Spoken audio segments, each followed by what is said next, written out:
Coco Kids TV।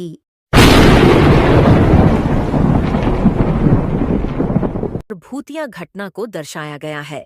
यह कहानी भारत के ग्रामीण इलाकों में बहुत प्रसिद्ध है, खासकर उन स्थानों पर जहां घने जंगल और सुनसान सड़कें हैं।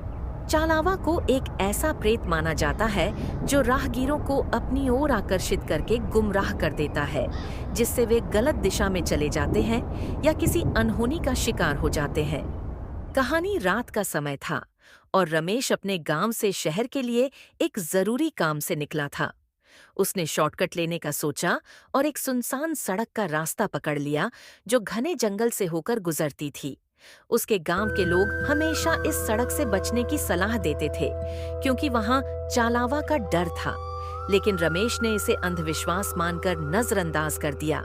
जैसे जैसे वह सड़क पर आगे बढ़ा, उसे लगा कि कोई उसका पीछा कर रहा है।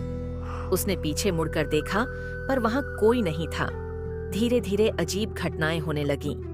कभी उसे किसी के हंसने की आवाजें सुनाई देती, तो कभी सड़क अचानक बदल जाती। रास्ता भटकने के बाद उसे लगा कि वह उसी जगह बार बार लौट रहा है। थोड़ी देर बाद उसे सड़क के किनारे एक औरत दिखाई दी जो सफेद कपड़ों में लिपटी हुई थी। रमेश ने उसकी मदद करने का सोचा, लेकिन जैसे ही वह औरत के पास पहुंचा, वह गायब हो गई। रमेश के शरीर में एक सिहरन दौड़ गई। उसे समझ में आ गया कि यह चालावा है। उसने अपनी पूरी ताकत से वहां से भागने की कोशिश की, लेकिन चालावा उसे गुमराह कर रहा था। कई घंटे बाद सुबह होते ही वह अचानक अपने गांव के पास जागा। उसे कुछ याद नहीं आ रहा था कि वह वहां कैसे पहुंचा। गांव वालों ने बताया कि वह पूरी रात लापता था और इस सड़क पर कई लोगों के साथ ऐसी घटनाएं हो चुकी हैं।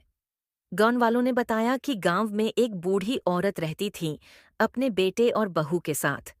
उसके बहू उसे रोज परेशान किया करती थी। एक दिन बहू और बेटा ने साथ मिलकर बूढ़ी औरत को उसी गांव वाले सुने रास्ते पर अकेला छोड़कर चले गए। उस बुढ़िया ने एक गाड़ी के सामने आके अपनी जान दे दी। तब से उसकी आत्मा वहां के लोगों को परेशान करती है। विशेषता यही है कि यह लोगों को भ्रमित करता है और उन्हें उनकी मंजिल से दूर ले जाता है। ये रहस्यमय शक्ति है जो अक्सर उन जगहों पर होती है जहां इंसानों का जाना दुर्लभ होता है, खासकर रात के समय। ये कहानी लोगों को सतर्क रहने की चेतावनी देती है, खासकर उन सुनसान जगहों पर जहां अजीब और डरावनी घटनाएं घटती हैं।